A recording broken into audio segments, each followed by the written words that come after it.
Son las 8. Radio del Principado de Asturias, RPA, Asturias Hoy, primera edición. ¿Qué tal? Muy buenos días. La Junta General del Principado aprobará hoy la reforma fiscal impulsada por el Ejecutivo Autonómico y que introducirá una rebaja en la escala autonómica del IRPF para quienes declaren menos de 55.000 euros anuales. Además, incrementa el tipo que se aplica a las rentas más altas, las que superen los 175.000. En este caso pasa del 25,5% al 26%. En Asturias Hoy, primera edición, hablaremos de estos asuntos de fiscalidad con el consejero de Hacienda. Y más asuntos, porque la Fiscalía del Tribunal Supremo analizará si se puede aplicar en la autopista del Güerna la sentencia de la AP9 gallega que consideró ilegal cobrar el peaje completo cuando hay obras. Fue el exdiputado de Podemos, Daniel Ripa, el que trasladó a la Fiscalía General del Estado ese escrito en el que señalaba que el Güerna se encuentra en una situación similar por las obras del Argallu y las de los túneles. Ripa aconseja guardar los tickets por si se puede reclamar la devolución. Hoy Aucalsa ya tiene la posibilidad de que se le abra un procedimiento en el Tribunal Supremo por esta irregularidad en las obras, algo que puede dar motivo para una indemnización, una recuperación del dinero de todas las personas que circularon por el peaje del Güerna desde finales de noviembre del año pasado. Y el Ministerio de Cultura ha iniciado ya el procedimiento para ilegalizar otras 4 fundaciones franquistas. Se trata de la Fundación José Antonio Primo de Rivera, la Fundación Blas Piñar, la Fundación Privada José Ramón Serrano Suñer y la Fundación Proinfancia Queipo de Llano. Lo ha explicado el ministro. Un gobierno democrático digno de tal nombre no puede permitir que el olvido de todo lo ocurrido en este país se infiltre en nuestra memoria colectiva y la desintegre. Y esta mañana a las 9:30 la consejera de Educación, Eva Ledo, volverá a reunirse con las escuelines para tratar de desbloquear el conflicto educativo antes de que mañana se repita, recuerden, una nueva jornada de huelga. Tratará con los sindicatos de las escuelas de 0 a 3 de desbloquear el conflicto. Con esta apertura iniciamos esta nueva edición de Asturias Hoy, primera edición. Lo hacemos con Simón Rupérez en la parte técnica y con Ángeles García en redacción y locución, también con estos titulares. Asturias Hoy.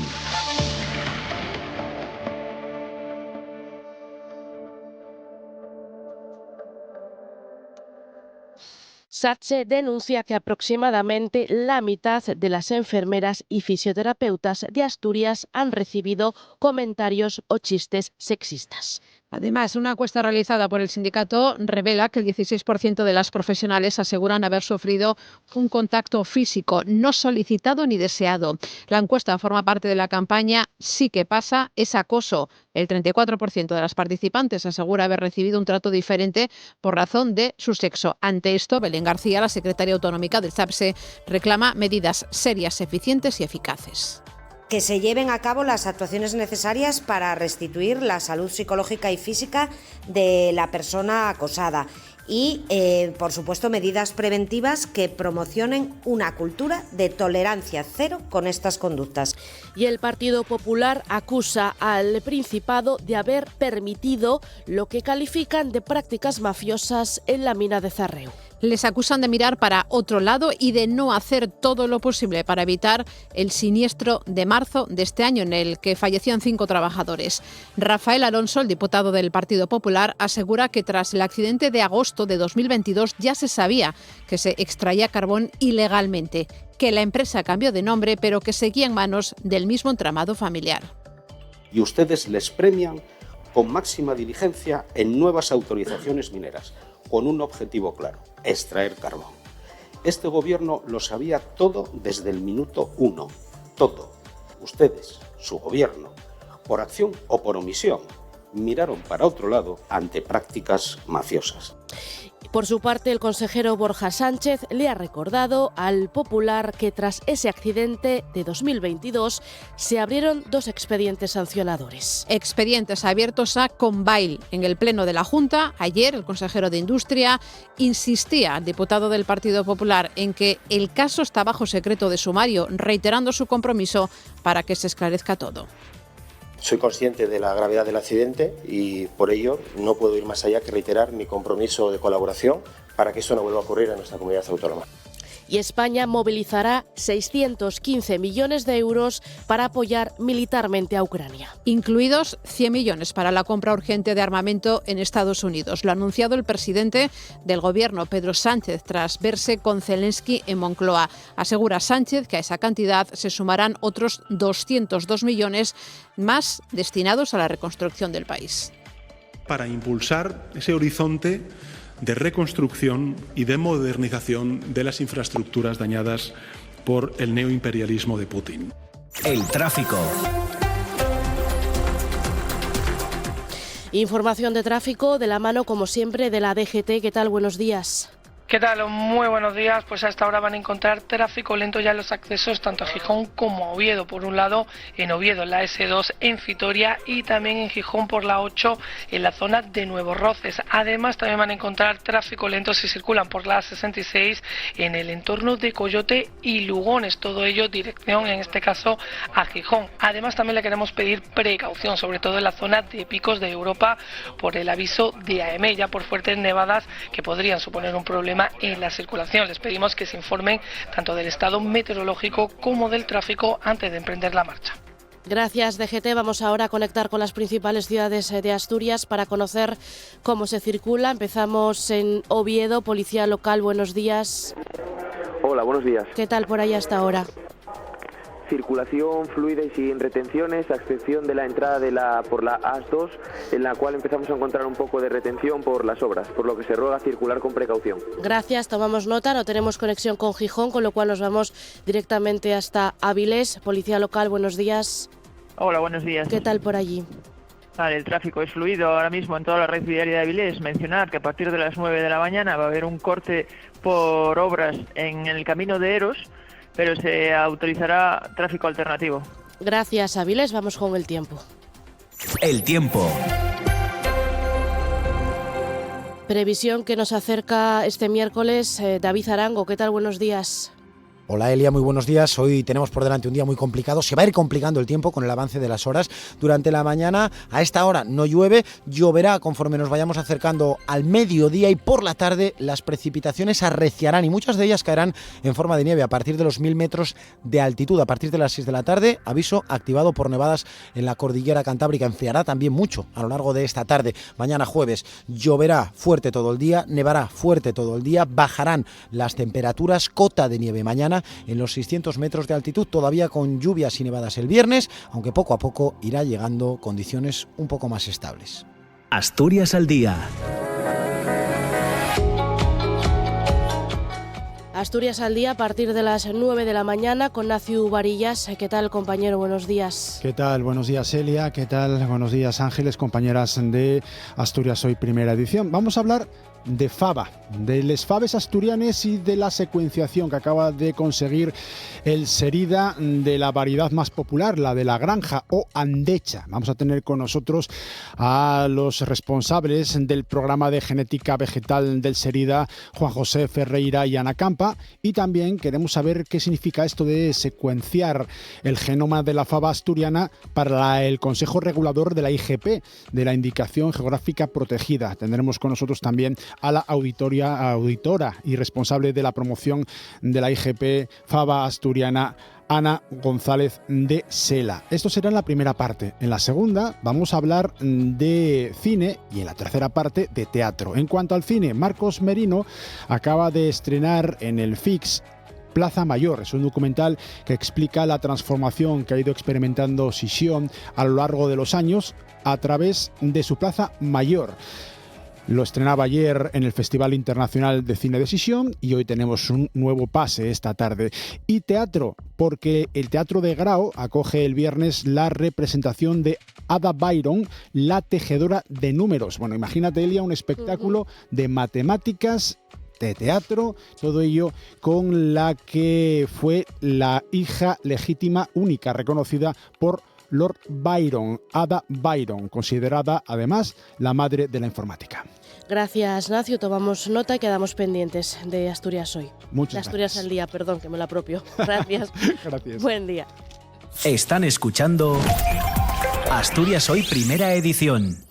Bueno, y cuando son las 8:10 empezamos con el tema con el que arrancábamos la apertura, porque la Junta General del Principado aprobará hoy la reforma fiscal impulsada por el Ejecutivo Autonómico y que introducirá una rebaja en la escala autonómica del IRPF para quienes declaren menos de 55.000 euros al año. Además, incrementa el tipo que se aplica a las rentas más altas, aquellas que superen los 175.000. En este caso, pasa del 25,5 al 26%. Una reforma que saldrá adelante gracias a la mayoría progresista en la Junta y tras el acuerdo alcanzado con la diputada del Grupo Mixto, Covadonga Tomé. Incluye además un aumento del gravamen a los grandes tenedores de vivienda. En este caso pasa del 15 al 20%. Antes de que acabe la semana, en una reunión extraordinaria, el Consejo de Gobierno va a aprobar el proyecto de presupuestos autonómicos para el próximo ejercicio, para el 2026. Bueno, pues el Gobierno asegura que la reforma del tramo autonómico del IRPF permitirá que el 80% de las personas contribuyentes aquí en Asturias ahorremos como mínimo 119 euros al año. Queremos hablar ya de este y otros temas con el consejero de Hacienda, con Guillermo Peláez, que ya nos escucha en esta primera edición del informativo. ¿Qué tal? Buenos días, consejero. Muy buenos días. Gracias por madrugar con la radio autonómica. El cálculo es que el 80% de los contribuyentes vamos a pagar menos de IRPF. Para arrojar un poco de luz, para liberarnos un poco del lenguaje excesivamente técnico en el que a veces se incurre, ¿de dónde sale este porcentaje? Para que la gente que nos escuche lo entienda, consejero. Bueno, pues a veces cuesta un poco, ¿no? Hablando de impuestos, liberarnos de ese lenguaje técnico. Pues resulta que, por una parte, nosotros incrementamos el 10% de lo que se llaman los mínimos exentos, lo que el impuesto deja fuera de gravamen, lo que no está sujeto a IRPF. Nosotros lo incrementamos un 10%. Y luego, por otra parte, de rebajar el primer tramo autonómico, que estaba en el 10%, lo rebajamos al 9%. Con eso lo que conseguimos es un ahorro fiscal que se concentra principalmente en las rentas de menos de 35.000 euros, que es donde se sitúa el 80% de los contribuyentes, las clases medias y trabajadoras. Luego, a partir de 35.000 euros y hasta 55.000 euros de renta, el ahorro fiscal va paulatinamente reduciéndose a medida que se incrementa el nivel de renta. Y a partir de 55.000 euros no hay ni subida ni bajada de impuestos. Lo que hacemos es neutralizar el efecto de esa rebaja de un punto porcentual del primer tramo de gravamen. Y, efectivamente, a las rentas más altas, a las de más de 175.000 euros, subimos medio punto la tributación para que contribuyan más al sostenimiento del estado del bienestar y de la inversión productiva desde lo público. El resultado es un impuesto, un IRPF, mucho más progresivo, que grava menos a las clases medias y trabajadoras, mantiene la fiscalidad para las rentas altas y la incrementa para las rentas muy altas. Y, por tanto, un impuesto más justo, sin perder de vista la suficiencia financiera para garantizar el estado del bienestar. Sube también el gravamen a los grandes tenedores de vivienda, pasa del 15 al 20%. Con ese 15 se estimaba una recaudación adicional de 500.000 millones de euros a partir de 2026. Ahora será del 20. No sé si tienen hecho el cálculo de cuánto se podrá recaudar con ese 5% que se sube tras el pacto con la diputada del Grupo Mixto. Bueno, esa segunda medida nosotros la situamos más en un plano extrafiscal para colaborar en la política de vivienda. Nosotros lo que hacemos es gravar más a los grandes tenedores cuando adquieren una vivienda, porque hemos observado que la vivienda se ha convertido en un bien de inversión. Que hay grandes patrimonios que están invirtiendo en vivienda. Al tratarse de un bien de primera necesidad, a través de la especulación se incrementan notablemente los rendimientos que se obtienen por ese capital invertido. Nosotros lo que queremos con este tipo de gravamen del 20% para los grandes tenedores es un poco equilibrar las fuerzas en el mercado frente a los particulares que adquieren una vivienda para vivir en ella y también para restar atractivo, restar rentabilidad a la adquisición de inmuebles para especular y, por tanto, que se trate de equilibrar la oferta en el mercado de vivienda.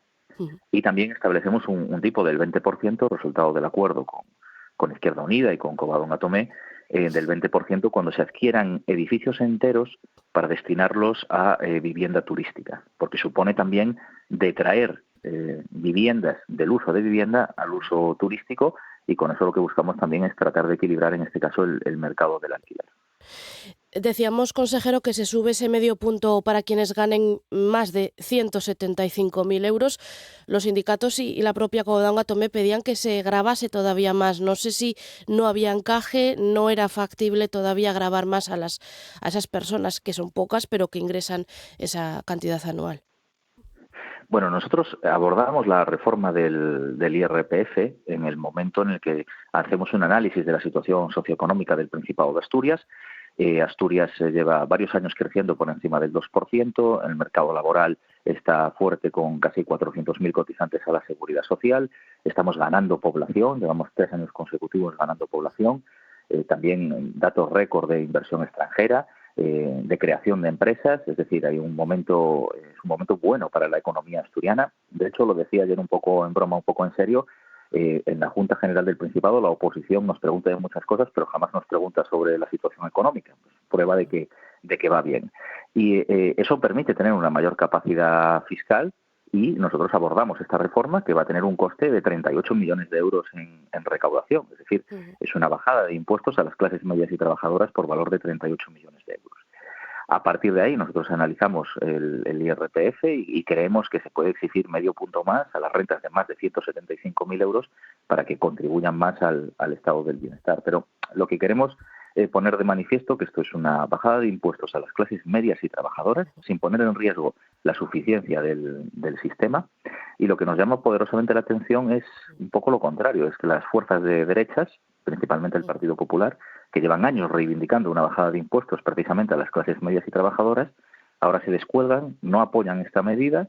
Pues es obvio, no la apoyan porque no quieren que se suba medio punto a las grandes rentas, y además no solo eso, no solo no la apoyan, sino que condicionan la negociación presupuestaria a que retiremos esta ley de la Junta General. Es decir, es un doble portazo, tanto a la reforma fiscal que beneficia a las clases medias y trabajadoras, como al propio presupuesto, que es la ley más importante del año, y llama poderosamente la atención que no tengan nada que aportar, que el Partido Popular no tenga nada que decir sobre cómo se puede mejorar la educación, la sanidad o la prevención y la extinción de incendios, que se aparten del debate con la excusa de que esto es una subida de impuestos encubierta, cuando está claro y negro sobre blanco que lo que es una bajada de impuestos por 38 millones a las clases medias y trabajadoras. Por salir un poco del plano estrictamente autonómico, después del Consejo de Política Fiscal y Financiera, la titular de Hacienda se ponía como horizonte la primavera del año que viene para presentar esos presupuestos. La tramitación en el Congreso se avecina complicada, con esa ruptura con Junts, con la posición de partida de la derecha, de PP y de Vox. No sé si ve factible el consejero asturiano esa fecha. Bueno, evidentemente a nadie se le escapa la fragmentación parlamentaria que hay en Madrid, y bueno, la labor, que hay que decirlo, de las fuerzas parlamentarias de la derecha, donde incluyo a Junts, obviamente, que no quieren ni oír hablar de negociar y de sentarse a dialogar. Yo creo que deberían, más allá de cualquier premisa a priori, sentarse a negociar el contenido de lo que está ofreciendo el Gobierno de España. Por ejemplo, la subida de las pensiones, la revalorización del salario mínimo interprofesional. A todo eso están votando en contra sistemáticamente. Nosotros lo que creemos es que hay que ser responsable y sentarse a negociar, porque al final, cuando estás en responsabilidad política, lo importante es el foco, hay que ponerlo en los ciudadanos y ciudadanas. Pero no se nos escapa que desde luego va a ser una tramitación complicada. Y Hacienda pone también como objetivo terminar con ese actual sistema de anticipos, que hasta pasados 2 años no se obtenga ese rendimiento real, pues que se pueda ingresar ya lo obtenido de los ingresos tributarios. ¿Cuál es la posición del Principado en este aspecto? Bueno, nosotros, por una parte, el sistema de entregas a cuenta nos da mucha seguridad porque tenemos una garantía de lo que vamos a ingresar todos los meses por parte de la Administración General del Estado. Pero sí que es verdad que para dar un paso más, ¿no?, en la autonomía financiera, hay que digamos que los ingresos autonómicos sean en tiempo real con respecto a la recaudación real que se obtiene cada mes. Yo creo que es un paso de autonomía y de madurez por parte de las comunidades autónomas. No obstante, no le voy a negar que la posición sobre las entregas a cuenta nos da cierta certidumbre y yo creo que las comunidades autónomas estamos cómodas con el actual sistema en ese sentido, pero no podemos obviar que queremos ganar en autonomía financiera y por eso valoramos también positivamente el paso que anunció el Gobierno. En materia de financiación autonómica, la vicepresidenta expresó que tendrían un nuevo modelo para presentar en los próximos meses y nosotros desde el Principado de Asturias hacemos una valoración positiva de que el Gobierno haya dado este paso, porque siempre dijimos que tenía que ser el Gobierno quien ofreciera un modelo para empezar a negociar. También que la ministra, como han hecho siempre y como advertimos también desde aquí, desde el Principado, negó que hubiera un cupo para Cataluña o la fragmentación de la agencia tributaria en las comunidades autónomas, lo cual valoramos positivamente, pero desde el Principado de Asturias tenemos una posición muy clara en materia de financiación autonómica, de cómo tiene que ser la renovación del modelo, y por tanto somos cautos, no vamos a hacer ninguna valoración hasta que no se nos presente y podamos evaluarlo. Y se baraja también la transferencia del IVA de las pymes a las autonomías. ¿Sería algo positivo para Asturias teniendo en cuenta que se crearon 1.305 sociedades en los 10 primeros meses del año? Ese crecimiento récord de creación de sociedades, de empresas. ¿Sería bueno que se transfiriera ese impuesto? Pues bueno, has hecho referencia a uno de los datos a los que hablaba al principio, ¿no? La buena marcha de la economía asturiana, que se refleja en múltiples indicadores. En cuanto a ceder la recaudación del IVA a las pymes a las comunidades autónomas, lo voy a enganchar con la respuesta anterior, ¿no? Nosotros queremos ver la foto global del modelo, del nuevo modelo que ofrezcan a las comunidades autónomas y en ese sentido poder valorarlo, porque a lo mejor está bien que te cedan el IVA a las pymes, pero a lo mejor hay otros criterios, como el de población ajustada u otros, que no digamos que no benefician a los intereses de Asturias. Entonces, habría que ver cómo queda el modelo en su conjunto y a partir de ahí empezar a evaluarlo. Por eso nosotros somos cautos ante esas posibles, que no dejan de ser rumores sobre cómo va a ir hacia dónde va a ir el nuevo modelo. Nosotros preferimos ser cautos y una vez nos lo presenten, evaluarlo en su conjunto y defender los intereses de Asturias. Ya por salir del estricto asunto de la fiscalidad, pero bueno, por ir a otra de sus competencias, consejero, aseguraba esta semana que muy pronto habrá noticias sobre los derribos del antiguo UCA. No sé en qué sentido puede ir esas novedades que llevan tanto tiempo esperando los vecinos de la zona, las vecinas. Sí, vamos a ver, los derribos del antiguo UCA se suspendieron por dos motivos fundamentales. Sí. Uno de ellos es que continúa allí prestando sus trabajos el Centro Comunitario de Sangre y Tejidos de la Cruz Roja, que tenía pensado trasladarse ya hace unos meses, y entonces, por una parte, hay que aclarar cuándo van a tener las obras listas en el Centro Tecnológico de Llanera para abandonar el emplazamiento actual que tienen en el antiguo UCA, y por otra parte el estado de los hongos, que puede que lo hagan incompatible con su mantenimiento en pie. En el momento en el que resolvamos esas dos cuestiones podremos ofrecer un cronograma cierto, pero lo importante es que el contrato está adjudicado ya, la empresa está va a seguir prestando los servicios y ahora de lo que se trata es de aclarar esas dos incógnitas, que se está haciendo un trabajo técnico tanto en la consejería como por parte de la asistencia técnica de la dirección facultativa, que está externalizada, y en el momento, que yo creo que va a ser muy pronto, y por eso lo he afirmado, pronto tendremos noticias, pues lanzaremos un nuevo cronograma donde se fijará la fecha de reinicio de los trabajos y, por tanto, llevar adelante la obra que, como digo, está adjudicada y está en marcha. Bueno, pues Guillermo Peláez, consejero de Hacienda, gracias por haber madrugado con RPA, con la Radio Autonómica, y buenos días. Muchas gracias a vosotros. Buenos días. Gracias. RPA, Asturias Hoy, primera edición. Bueno, y cuando son casi las 8:25 de la mañana, vamos con uno de los asuntos que avanzábamos en titulares, y es que la Fiscalía del Tribunal Supremo analizará si se puede o no aplicar en la autopista del Güerna la sentencia de la AP9 gallega, que consideró ilegal cobrar el peaje completo cuando hay obras. Fue el exdiputado de Podemos, Daniel Ripa, el que trasladó a la Fiscalía General del Estado un escrito en el que señalaba que el Güerna se encuentra en una situación similar a la autopista gallega, aportando documentación. En ella se señala que la 66 está en obras por un argallo desde hace un año y que desde el mes de julio hay además obras en los túneles que hacen que se incremente el tiempo de viaje. Una documentación que ahora ha sido remitida a la Fiscalía del Supremo. En declaraciones a RPA, Daniel Ripa muestra su satisfacción por la decisión de la Fiscalía de admitir el escrito. Nosotros presentamos un escrito a la Fiscalía General del Estado y le decíamos: oye, es que la misma empresa que en Galicia ha sido condenada por cobrar a los usuarios el peaje íntegro cuando hay obras, sigue haciendo esta práctica en Asturias. Lo que acaba de decir la Fiscalía General del Estado es que admite el escrito y pone en marcha la maquinaria legal, remitiendo esto a nada menos que a la fiscal jefa de la sección civil del Tribunal Supremo. Es decir, el Tribunal Supremo va a tener que abordar las irregularidades que está haciendo Aucalsa a los usuarios asturianos y leoneses, cobrándoles 15,6 euros por cruzar un peaje, a pesar de que sabe que hay obras que incrementan ese tiempo de viaje, ¿no? Ante este nuevo paso en el ámbito judicial, Daniel Ripa aconseja a los usuarios de la autopista del Güerna que guarden los tickets del peaje para poder reclamar en el futuro su reintegro.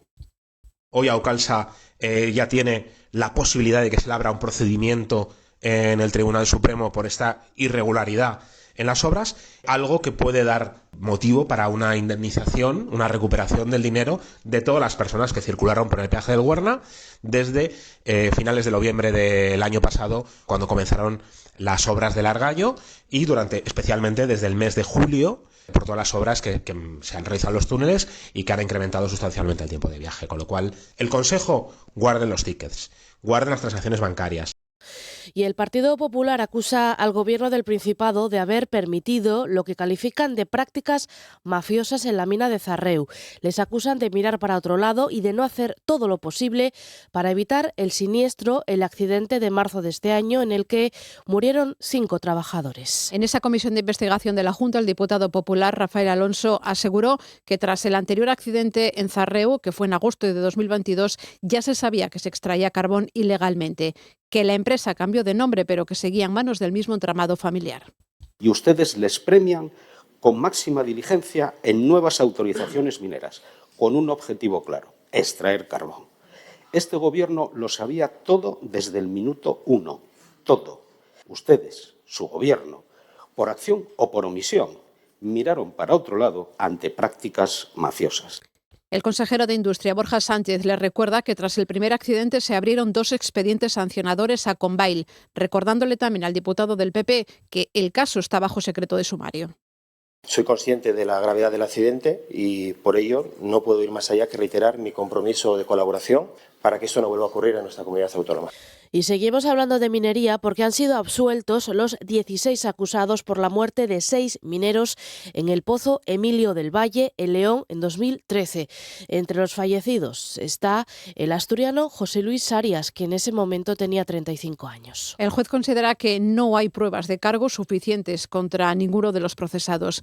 El accidente mortal, donde hubo además 8 heridos, se produjo por un escape de grisú a casi 700 metros de profundidad. Entre los acusados estaba la familia propietaria de la Hullera Vasco-Leonesa por delitos de homicidio y también de lesiones por imprudencia grave. Contra esta sentencia, por cierto, cabe recurso. Y el juzgado de lo penal número 2 de Avilés juzga esta mañana a 3 hombres acusados de provocar un incendio forestal en Boal por lanzar voladores durante las fiestas, a pesar de que estaba prohibido. La vista oral está señalada para primera hora de este miércoles. Los hechos por los que la Fiscalía pide penas individuales de 9 meses de prisión y una multa de 3.240 euros por un delito de incendio forestal por imprudencia grave ocurrieron el 9 de abril de 2023 y fue durante la celebración de las fiestas patronales de Castrillón en el municipio de Boal. Según la Fiscalía, los acusados lanzaron voladores de varilla entre la 1:30 y las 2:30 de la tarde, desde el aparcamiento anexo a la capilla y al cementerio de la localidad. Las chispas provocaron un incendio que quemó unas 2 hectáreas de superficie hasta que fue extinguido por los bomberos en colaboración con los vecinos. Hay que decir que ese día se prohibía el empleo en los montes o lugares que los afecten de la pirotecnia u otros artefactos voladores con fuego. RPA, Asturias Hoy, primera edición. Y la delegación del Gobierno en Asturias ha decidido activar ante la previsión de nevadas para las próximas horas la fase de alerta en nivel amarillo del protocolo para la coordinación de actuaciones ante situaciones meteorológicas adversas en la red de carreteras del Estado aquí en nuestra comunidad. Una alerta que estará vigente desde las 6 de la tarde de hoy hasta la medianoche, y los puntos más sensibles se van a localizar en el puerto de Pajares, en la Nacional 630, y también en la autopista AP66 que une a nuestra comunidad con León, que es donde se concentra la mayoría de los medios de vialidad invernal.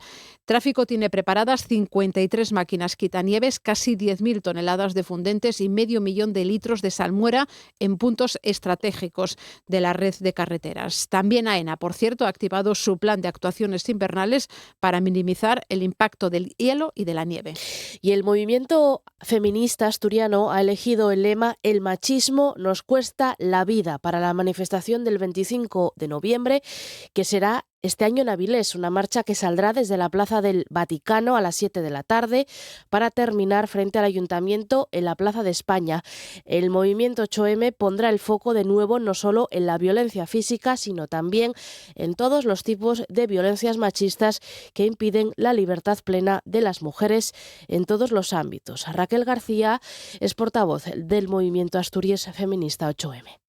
Ser mujer migrante, ser mujer mayor, ser mujer LGTBIQ, ser una mujer con diversidad funcional, tiene todo ello una cuestión de que nos cuesta la vida, de que el machismo atenta contra todas estas partes y nos hace sufrir en distintas maneras las violencias.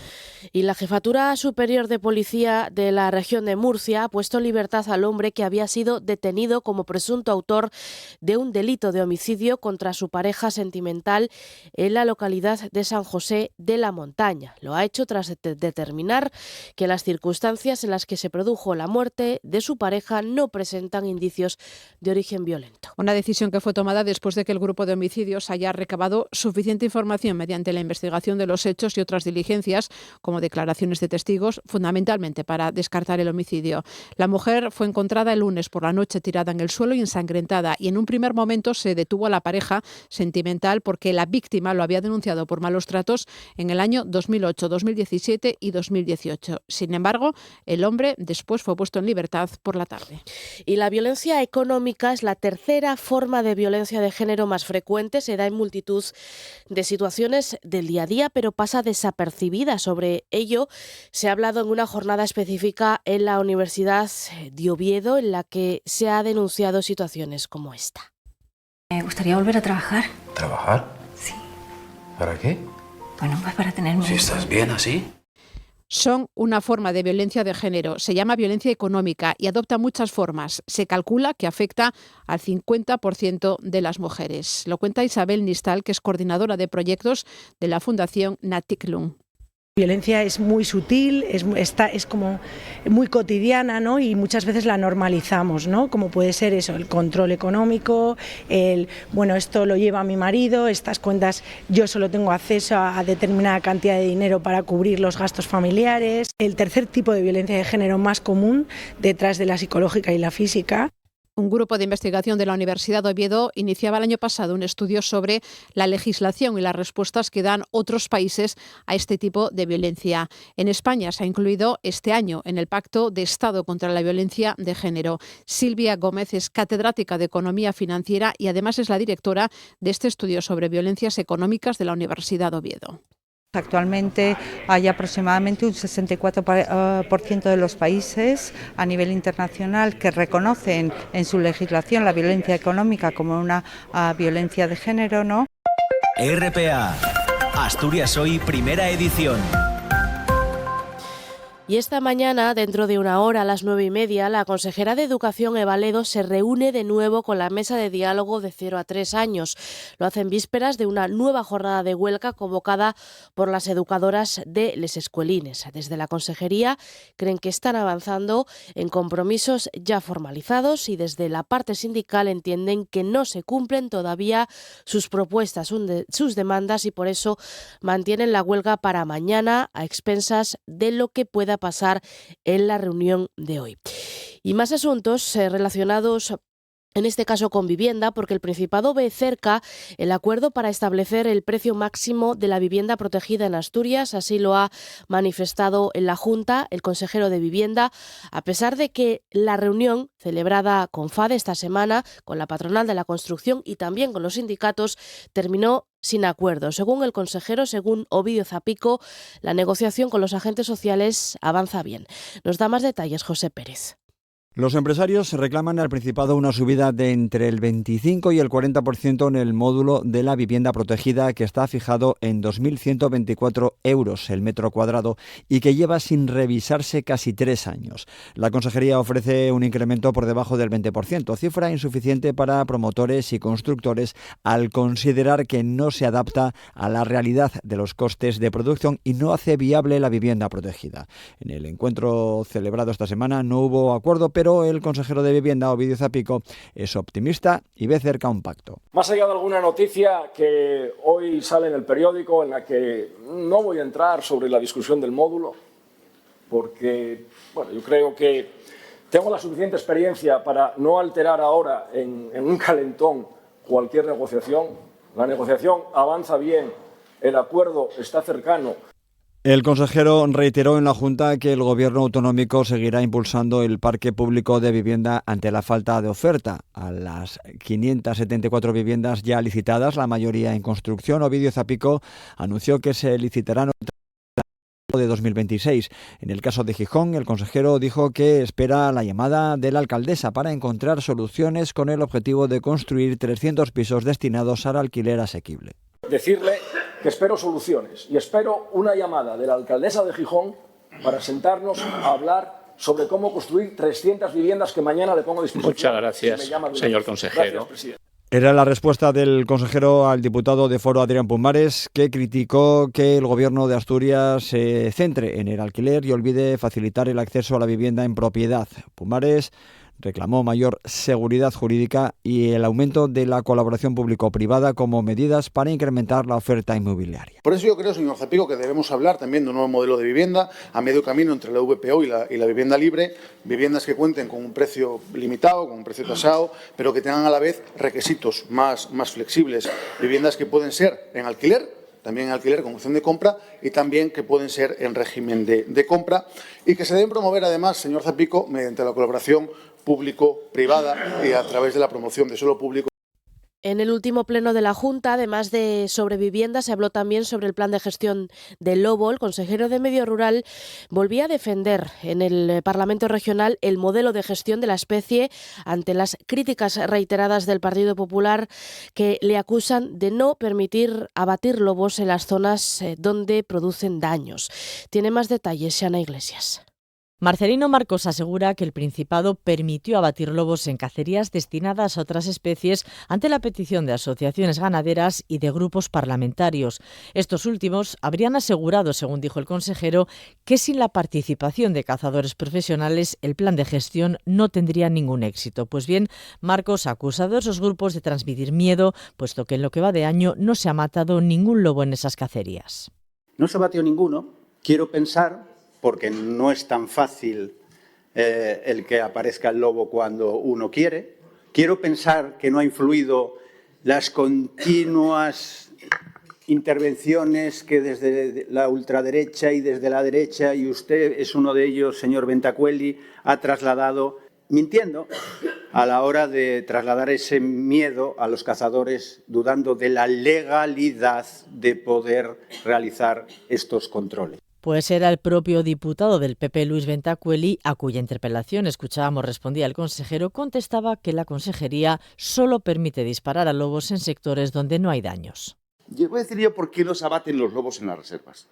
Voy a ponerle un ejemplo. Mira, en una reserva, por ejemplo, donde hay un lote para una zona y un lote para otra, ustedes autorizan a matar lobos donde no los hay, donde no hay daños. Y donde hay daños y hay lobos, no los autorizan. Pero es que son unos trileros, consejero, unos auténticos trileros.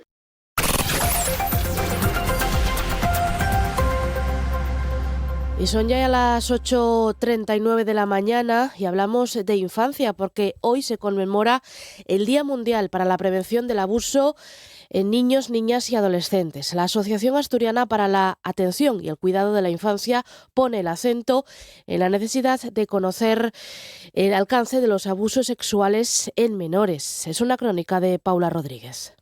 Estudios internacionales reflejan que 1 de cada 5 niños, niñas o adolescentes sufrirá algún tipo de abuso sexual. Desde la Asociación Asturiana para la Atención y el Cuidado de la Infancia reclaman más informes que cuantifiquen el abuso infantil o adolescente en Asturias. En RPA, Ana Sainero, una de las psicólogas del equipo de ASACI, asegura que los profesionales demandan más estudios que indiquen la prevalencia del abuso sexual en menores. Datos concretos en Asturias no se manejan. De hecho, en España tampoco tenemos muchos datos. Es una de las carencias y una de las necesidades que vemos los profesionales y que llevamos ya muchos años premiando un poco a las administraciones y demás en que es necesario hacer investigación. Lo que manejamos son los datos a nivel europeo, ¿no? Y cuando se realizan investigaciones, lo que se encuentra en España concuerda. Y se estima que 1 de cada 5 niños, niñas y adolescentes será víctima de alguna forma de violencia sexual a lo largo de su infancia y adolescencia. Es decir, en torno al 20%, que es un dato muy elevado. La Asociación Asturiana para la Atención y el Cuidado de la Infancia alerta del abuso sexual que se produce en la red, que engloba diversas formas de violencia sexual digital como el grooming, el acercamiento de pederastas a menores, la extorsión sexual y la difusión de pornografía infantil. Recuerda que los adultos deben supervisar el acceso de los menores a dispositivos digitales para garantizar un entorno seguro y fomentar un uso responsable de la tecnología. Lo primero es respetar la edad de uso de los dispositivos. Es peligroso, como estamos viendo, ¿no? Pues niños y niñas con 7, 8 años que tengan perfiles propios o que accedan sin supervisión pues a plataformas, ¿no? Pues véase TikTok, véase, pues ahora ha salido, por ejemplo, todo el tema de los videojuegos de Roblox, ¿no? Ese tipo de cosas. ¿Hay que educarles en su uso? Totalmente, pero hay que educarles con supervisión y no lanzarles el mensaje de que el mundo es un lugar inseguro, pero sí que hay que estar prevenido, ¿no? Que hay gente que le puede pedir cosas, porque la comunicación en la familia es súper importante. Y lo avanzábamos también en titulares. Una encuesta realizada por el Sindicato de Enfermería SATSE refleja que aproximadamente la mitad de las enfermeras y las fisioterapeutas de Asturias, participantes en el sondeo, afirma haber recibido comentarios o chistes sexistas ofensivos y que el 16% asegura haber sufrido un contacto físico no solicitado ni deseado. Es una encuesta que forma parte de la campaña Sí que pasa es acoso, y también apunta que el 34% dice que ha sido tratado de manera diferente por su sexo. Al 30% le han contado historias o bromas sexuales que le resultaron ofensivas. También hay un 21% que recibieron miradas insinuantes e inapropiadas de carácter sexual y al 18% les han intentado tocar o rozar. Según Belén García, la secretaria autonómica del SAPSE, casi el 90% de estos casos no se ponen en conocimiento del centro ni se denuncian.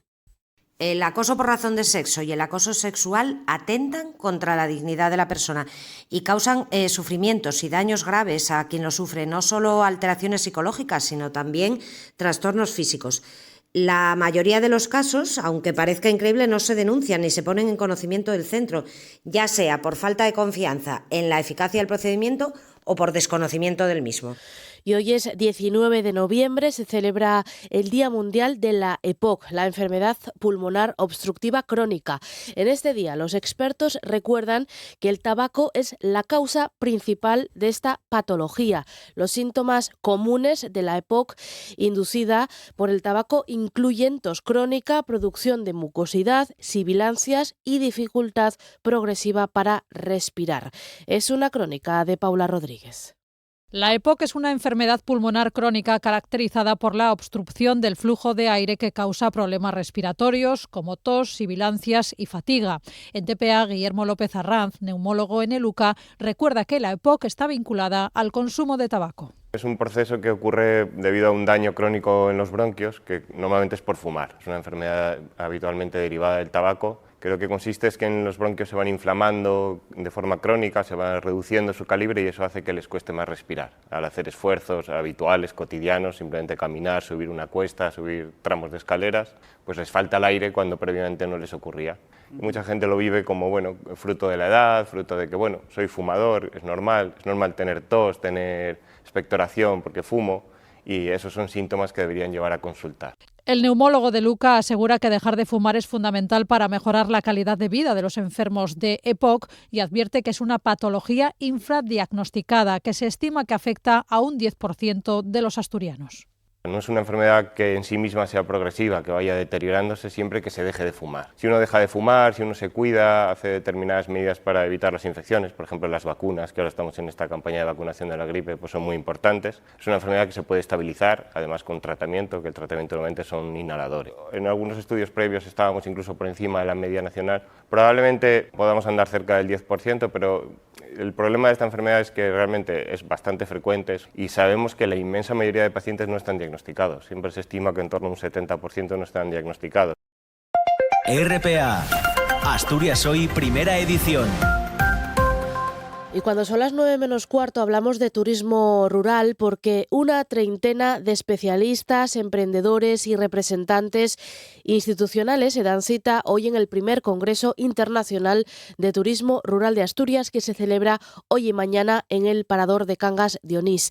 Quieren reflexionar sobre el futuro de este modelo turístico en un contexto marcado por la sostenibilidad, la digitalización y la innovación. Analizar la situación actual del turismo rural, tanto aquí en Asturias como en el resto de España y en mercados internacionales de referencia, va a ser el fin con el que se quiere hacer este encuentro. Lo organiza el Gobierno del Principado, pero entre los anfitriones está Jaime García, que es el presidente de la Asociación de Alojamientos Rurales de Asturias, de ARCA. Lo que estamos planteando es que la oferta de lo rural tiene que ver mucho con el reto demográfico, ¿no? En eso sí que hacer toda Asturias, en juntar las dos patas que tienen que ver con el turismo rural. Una parte es que estamos en la naturaleza, que la cuidamos, y otra que tenemos que conseguir más productividad en el mundo rural, pues para que sea atractivo para las futuras generaciones, que haya un mínimo relevo generacional, ¿no? Entre los ponentes está Pedro Carreño, es el presidente de la Asociación Española de Turismo Rural. Quiere resaltar que este turismo rural es mucho más que una actividad económica, es una manera de entender la vida y a la vez una forma de mantener vivo el territorio. De alguna forma hemos logrado o estamos ahí luchando para que las casas de nuestros antepasados no se cierren, para conservar el patrimonio de esos pueblos, de esa España que dicen la España vaciada, que yo no diría que es la España vaciada, sino la España abandonada. Con el Parador de Cangas de Onís como centro de encuentro, los ponentes podrán conocer a otros profesionales del sector, ya que se gestiona como un espacio para el networking y el intercambio.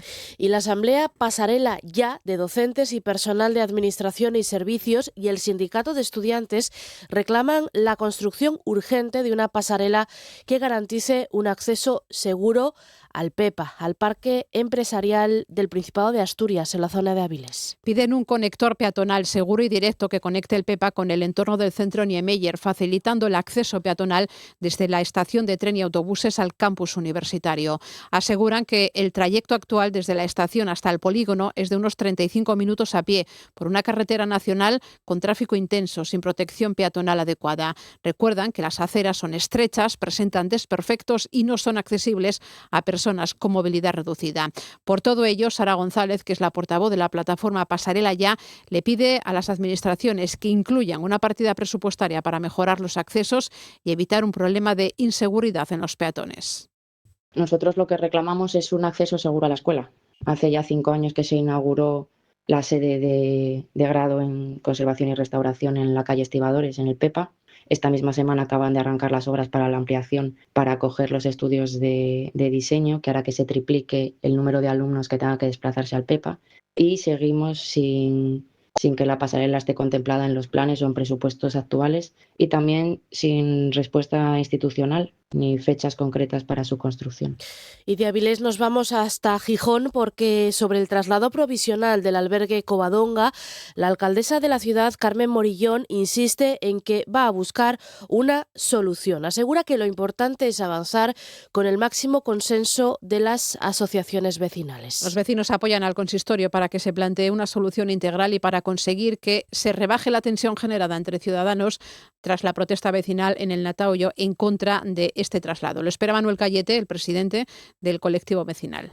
Va a ser un edificio que reúna todas las condiciones que se exigen hoy para el tratamiento de las personas sin hogar y nosotros le hemos trasladado nuestra preocupación por lo que se había levantado, por la confusión que se ha generado y porque tenemos que desmontar también esa sensación de racismo y de aporofobia que va calando en la sociedad. Y Elena, un centenar de personas se manifestaron en defensa de la escuela rural de Zurea, cerrada desde el lunes por seguridad. Llegaron a cortar una nueva protesta en la carretera nacional a la entrada de Campomanes. El 94% del alumnado secundó esta jornada de huelga que se va a mantener hasta que Educación se comprometa por escrito a acometer la rehabilitación integral del centro. Principado, alcaldía y equipo directivo tienen previsto reunirse hoy para buscar soluciones. En esa concentración de ayer estaban Leticia González, que tiene a 2 de sus hijos en esa escuela de Zurea, y Gemma Álvarez, la alcaldesa de Elena. Lo que tenemos miedo es que cierren la escuela. Una escuela que encima tiene futuro porque hay muchos nenos pequeños y hay nenos para entrar. Vamos a consentir que el colegio de Zurea cierre y luego también tenemos la petición de la techumbre para el colegio de Campomanes. RPA, Asturias Hoy, primera edición. Y lo avanzábamos también en titulares. El Ministerio de Cultura comenzará próximamente la tramitación de los expedientes para extinguir 4 fundaciones franquistas. Son la Fundación José Antonio Primo de Rivera, la Fundación Blas Piñar, la Fundación Privada José Serrano Súñer y la Fundación Proinfancia Gonzalo Queipo de Llano. El departamento de Ernest Urtasun sigue así el mismo camino que el iniciado en octubre con la Fundación Nacional Francisco Franco. Lo primero será pedir un informe a la Secretaría de Estado de Memoria Democrática. Después, Cultura tendrá que pedir a la Abogacía General del Estado que se pronuncie antes de elevar la extinción judicial a los juzgados de primera instancia de lo civil. El plazo mínimo que baraja el Ministerio para concluir el proceso es de 9 meses. Aunque dice el ministro de Cultura, Ernest Urtasun, todo depende de los documentos que aporte la Fundación para defender sus intereses. Un gobierno democrático digno de tal nombre no puede permitir que el olvido de todo lo ocurrido en este país se infiltre en nuestra memoria colectiva y la desintegre. Un gobierno democrático digno de tal nombre jamás puede eludir el debido respeto a las decenas de miles de víctimas de la dictadura franquista. Y un gobierno democrático debe exigir siempre y en todo momento verdad, reparación y justicia. Y España va a movilizar 615 millones de euros a lo largo de los próximos semanas, del próximo mes, para apoyar militarmente a Ucrania, incluidos 100 millones para la compra urgente de armamento a Estados Unidos. Es el anuncio hecho por el presidente del Gobierno, Pedro Sánchez, quien ha apuntado que se sumarán otros 202 millones más destinados a la reconstrucción del país. El anuncio llega tras la reunión que Sánchez mantenía ayer en Moncloa con el presidente ucraniano, con Volodymyr Zelensky. En total, estamos hablando, por tanto, de que España va a movilizar 817 millones de euros, primero para apoyar al ejército ucraniano en su defensa por la libertad y la integridad territorial de Ucrania frente al invasor, en segundo lugar para proteger a su población civil y finalmente para impulsar ese horizonte de reconstrucción y de modernización de las infraestructuras dañadas por el neoimperialismo de Putin. El presidente ucraniano, Volodymyr Zelensky, ha agradecido ese apoyo que da España para apoyar militarmente a Kiev. Esta fabricación española es única, sin análogos, y intentaremos llevar a cabo y de probarlo en la guerra que realmente estamos sufriendo. Estamos dispuestos para la producción conjunta de armamento de alta precisión. En Asturias Hoy, primera edición, Deportes. Actualidad deportiva que nos acerca hoy Diego Domínguez. ¿Qué tal? Buenos días. ¿Qué tal? Buenos días. El Real Oviedo seguirá hasta mañana en el Requesón preparando el choque del próximo domingo a las 2 de la tarde en el Carlos Tartiere frente al Rayo Vallecano. Una cita para la que Luis Carrión podrá contar con Josip Brécalo, Obi Ellaria y David Costas, que ya trabajan con el grupo desde ayer y se unen al regreso de Santi Cazorla, que sigue acumulando sesiones con el grupo. Los azules buscarán reconducir su situación con un triunfo ante el cuadro de Vallecas. Escuchamos al defensa Nacho Vidal. Yo lo que he visto hoy, después de tener algunos días libres, es a la gente muy metida, muy motivada, con muchísimas ganas, y cuando respiras eso en el día a día creo que es algo súper positivo. Sabemos lo que tenemos que hacer, sabemos cuáles son las armas del Rayo, sabemos cuál es nuestro trabajo, y al final creo que tenemos que estar centrados en eso, olvidarnos un poco de dónde estamos, olvidarnos un poco del ruido externo. El Sporting, por su parte, comenzará esta mañana a preparar el partido del domingo a las 4:15 de la tarde ante el Huesca en el Alcoraz. Será desde las 11 menos cuarto en una sesión a puertas abiertas para el público, en la que Borja Jiménez estará muy pendiente de la evolución de Juan Otero. Su progreso en las próximas sesiones será clave para ver si puede llegar a la cita del domingo, donde los rojiblancos esperan reencontrarse con la victoria 4 semanas después. El Real Avilés prepara el partido del próximo sábado a las 4:15 de la tarde en el estadio José Fouto frente al Mérida. Los blanquiazules llegan a esta cita después de conseguir dejar la portería a cero por tercera vez consecutiva. En el vestuario se celebra la solidez defensiva de las últimas jornadas. Escuchamos al lateral Oski. Sí, contentos. Al final era una cosa que teníamos que mejorar, cortar un poco esa sangría de goles que teníamos en contra. Nos pusimos a ello y lo estamos consiguiendo, así que muy contento. No hay que descentrarse del objetivo que nos marcamos a principio de temporada, que es la salvación. Hay que tener el foco ahí. En baloncesto, la Limerca Oviedo trabaja pensando en el Hestia Menorca, rival al que va a recibir el sábado a las 7 de la tarde en el Palacio de los Deportes, en un choque que será el último antes del parón por la disputa de las ventanas FIBA. Escuchamos al alero Calvin Hermanson. Es un partido muy importante. Yo sé que tienen un plantilla con mucho talento y tenemos que defenderlos. Tienen muchos tiradores y si podemos ganar ese partido sería muy grande para nosotros para el resto de la temporada, la verdad.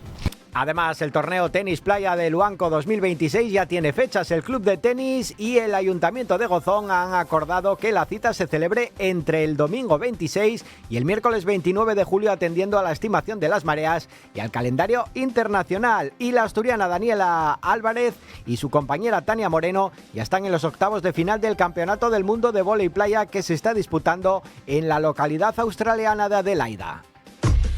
Asturias Hoy, en clave económica. Bueno, y actualidad económica de miércoles con José Antonio Antuña de Renta 4 Gijón. ¿Qué tal? Buenos días. ¿Qué tal, Elia? Buenos días. ¿Qué tal hoy? No sé si hemos conocido ya alguna de las cifras de las que estábamos pendientes. Cuéntanos, José Antonio. Sí, hoy llega una de las jornadas claves. Es cierto que lo más importante va a pasar al cierre del mercado americano, quiero decir por la noche, con lo cual su influencia va a tener ya va a ser para mañana, pero es una de las citas claves. De momento los futuros vienen marcando una apertura plana, ligeramente alcista, al 0,10% están marcando los futuros, tras el cuarto cierre en negativo de los principales índices europeos y Estados Unidos. Ayer el IBEX acumuló una caída de más del 2% y estamos en la cota de los 15.825 puntos, más o menos. Decimos que hoy es una de las jornadas claves porque hoy presenta resultados Nvidia, insisto, al cierre de la sesión americana. Los conocemos los resultados sobre las 10 de la noche y esos resultados y la guía que presente van a ser claves para valorar si las cotizaciones alcanzadas por el auge de la inteligencia artificial se pueden mantener o no. En línea con esto, hoy también vamos a seguir teniendo resultados de alguna empresa relacionada con consumo privado. Por ejemplo, conoceremos a Loef o a Target. Ayer conocíamos los de Home Depot y publicó unos resultados por debajo de lo esperado, y lo peor es que encima rebajó la guía para finales de este año. Parece que se esperaba cierto repunte del consumo privado para esta última parte del año, que de momento no están viendo, por lo menos desde esta cadena de consumo. Y si a eso le añadimos que también vamos a conocer, ya con el cierre del mercado europeo, las actas de la última reunión de la FED, que también son importantes, dado que estamos pendientes de conocer datos macroeconómicos allí por el cierre que hubo de la administración Trump. Pues veremos a ver qué conclusión podemos sacar de cara a la próxima reunión del 10 de diciembre, y luego conoceremos algunos datos finales aquí en Europa, sobre todo el IPC de octubre, pero bueno, que es un dato final, debería de confirmarse el dato del en torno al 2,1 que tenemos preliminar. No creemos que por esa vía haya sorpresa, con lo cual el foco muy puesto en lo que pueda pasar en la tarde-noche en Estados Unidos. Gracias, José Antonio. Como siempre, quedamos pendientes de esos datos que lleguen desde allí. Gracias. Buen día. Gracias. Buenos días. Una niña triste en el espejo. Y a una semana del 25N, habiendo conocido ya el programa de actividades para conmemorar ese Día Internacional contra la Violencia Machista, hoy nos vamos con Rosalén, con La Puerta Violeta, una canción que hace ya unos años publicó la cantautora para criticar, para condenar todo tipo de violencia. Gracias por acompañar a Asturias Hoy, primera edición. Gracias por escuchar la radio pública.